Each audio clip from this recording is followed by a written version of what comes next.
Nếu để nói về một thứ gì đó đắt tiền thì bạn sẽ nghĩ đến gì đầu tiên? Một chiếc Merc C300 với giá 1 tỷ đồng hay là một chiếc Rolls Royce Cullinan với giá 8 tỷ rưỡi? Nếu tôi nói bạn rằng trên đời này có một chai whisky có thể mua được 45 chiếc Merc C300 và 6 chiếc Rolls Royce Cullinan thì bạn có tin tôi không? Chai whisky mà tôi đang nói tới đó chính là chai cồn đắt giá nhất trên thế giới và nó đến từ thùng rượu có tổng giá trị lên tới 1.000 tỷ đồng. Đúng rồi, bạn không nghe nhầm đâu. Và bây giờ tôi xin phép được nhấn mạnh rằng lần đầu tiên tại Việt Nam và lần đầu tiên trên sóng YouTube trên toàn thế giới, chai rượu này được xuất hiện tới công chúng trên bàn tay của đăng tấu whisky.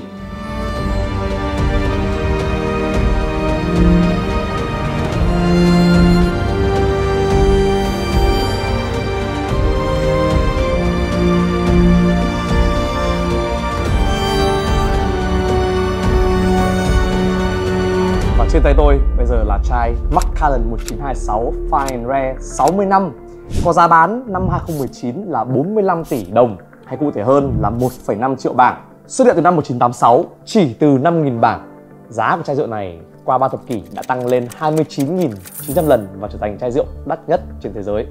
Vậy có những lý do gì để khiến cho chai rượu Macallan 1926 này trở nên đắt nhất lịch sử, và hành trình đến với ngôi số 1 server của nó diễn ra như thế nào? Và quan trọng hơn cả thì cái hương vị của 45 tỷ đồng nó như thế nào? Tất cả sẽ được bật mí ngay sau đây. Tôi cho rằng có 3 lý do lớn nhất để cấu thành ngôi vị bá vương cho chai rượu Macallan 1926 này. Lưu ý rằng nếu tách rời 3 lý do này ra và áp vào một chai bất kỳ thì cũng không thể biến nó thành chai rượu quý giá được. Nó phải hội tụ vào một chai rượu. Và còn nhiều lý do khác nữa mà tôi không tiện đề cập trong thời lượng của video ngày hôm nay. Lý do đầu tiên để cấu thành nên một chai rượu whisky ngon đó chính là thời gian ủ trong thùng gỗ. Chai rượu này là một chai rượu được ủ 60 năm trong thùng gỗ. Và chúng ta biết thời gian là thứ không thể mua được bằng tiền bạc. Năm 1926 này cũng trùng với cả năm sinh của nữ hoàng Elizabeth và được đóng chai 60 năm sau vào năm 1986.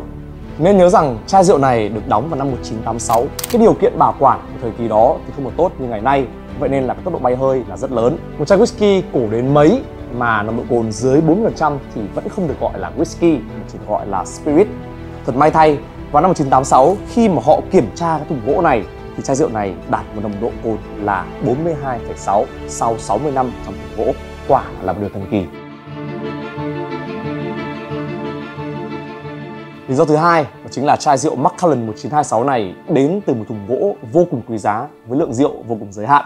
Đó chính là thùng gỗ 263. Theo lời của David Cox, một giám đốc của Macallan, thì thùng 263 được làm từ gỗ sồi châu Âu mà trước đó đã ủ rượu sherry vốn dĩ rất hiếm.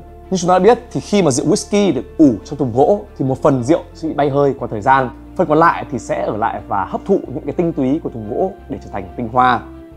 Chiếc rượu Macallan 1926 này xuất phát là một thùng gỗ 250 lít, qua 60 năm thì nó đã bị bay hơi tới 88,4% và chỉ còn lại là 29 lít. Con số này vừa đủ để đóng được 41 chai rượu. 41 chai rượu này, chai nào cũng đều có giá trung bình là 1 triệu bảng. Vậy tổng giá trị của thùng gỗ này lên tới hơn 1.000 tỷ đồng, thật là không thể tưởng tượng nổi. Trong tổng số 41 chai rượu này thì chúng ta có 12 chai với phần nhãn được vẽ bởi họa sĩ người Anh nổi tiếng là Peter Blake, người đã vẽ phần album cho The Beatles. 12 chai còn lại thì được vẽ bởi họa sĩ người Ý là Valerio Adami. Tuy nhiên, một chai bị vỡ trong trận động đất tại Nhật năm 2011, 2 chai được bán mà không dán nhãn. Và chúng ta còn lại là 14 chai được đóng cho dòng Fine Rare Series ra mắt lần đầu tiên vào năm 2002. Chỉ 2 lý do vừa rồi cũng đủ để hiểu cái sự đắt của Macallan 1926 rồi. Nhưng theo tôi thì cái lý do tiếp theo mới là một lý do đáng nhớ hơn cả.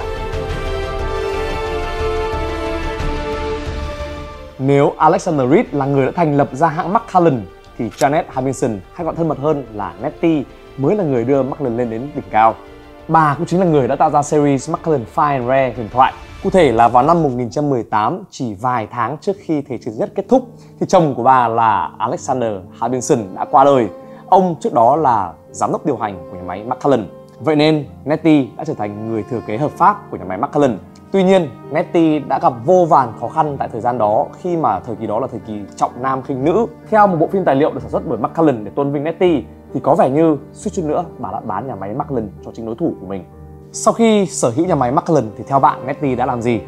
Bằng tình yêu to lớn với whisky và với cộng đồng Speyside, Netty đã dùng mọi nỗ lực và nhiệt huyết để tạo ra một mẻ whisky 1926 mà sau này đã trở thành một trong những chai rượu đắt nhất lịch sử.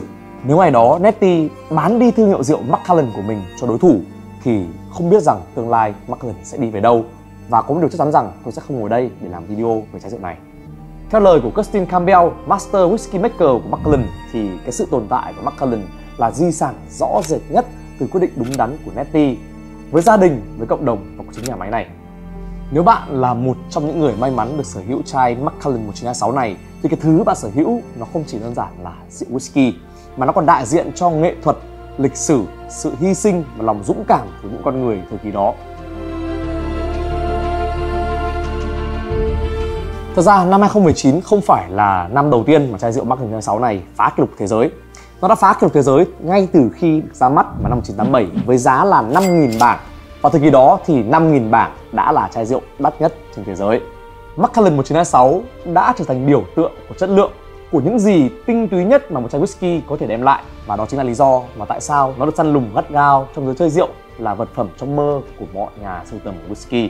Ở Việt Nam, ngoài tôi ra thì tôi được biết rằng có 2 người nữa sở hữu chai rượu Macallan 1926 này. Người đầu tiên đó chính là anh Việt. Anh là người có kỷ lục Guinness về bộ sưu tập whisky giá trị nhất trên thế giới. Và người thứ hai thì tôi không tiện kể tên, nhưng mà nếu kể tên ra thì ai cũng phải kính nể. Trước khi chúng ta đến với hương vị của 45 tỷ đồng, các bạn hãy cùng tôi dùng một chút thời lượng của video này và chiêm ngưỡng siêu phẩm Macallan 1926. Và đừng quên, hãy dành tình cảm cho nó bằng một nút like.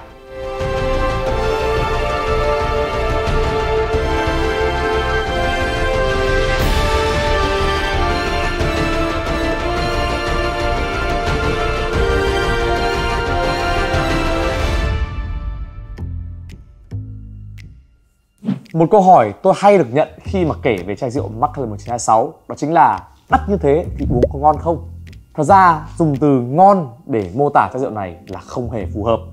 Chai rượu này đã vượt qua một cái giá trị của một chai rượu tầm thường mà nó trở thành một tác phẩm nghệ thuật ngang hàng với các bức tranh triệu đô. Nó đại diện cho tất cả những gì tinh túy nhất mà whisky có thể mang lại được. Thưởng thức chai rượu này không đơn thuần chỉ là khứu giác và vị giác như các chai rượu thông thường, mà giờ đây thị giác cũng được mãn nhãn. Và thậm chí cũng phải thưởng thức cả bằng trí tuệ nữa. Bản thân tôi thì chưa có cơ hội được nếm thử chai rượu này. Tuy nhiên, đây là một review của người đã có may mắn đó. Rượu được ủ 60 năm có hương vị vô cùng phức tạp với đa dạng mùi hương vô cùng cô đọng. Màu rượu sau 60 năm cũng rất đậm như màu gỗ cẩm, mà khi uống thì các vị như là vani, quế, bánh kem Giáng sinh đều được nâng tầm và finish đặc biệt rất là dài. Còn nếu vậy chưa đủ thì chai rượu Macallan 1926 này hoàn toàn có thể của bạn với giá khoảng 5 tỷ đồng. Thật sự, tôi vô cùng xúc động khi là người đầu tiên được cầm chai rượu Macallan 1926, một chai rượu đắt nhất lịch sử, để đem chúng tới cho khán giả của Đăng Tàu Whisky. Đây cũng chính là châm ngôn của chúng tôi, đó chính là mang những tinh hoa whisky tới gần hơn với mọi người. Xin chào và hẹn gặp lại.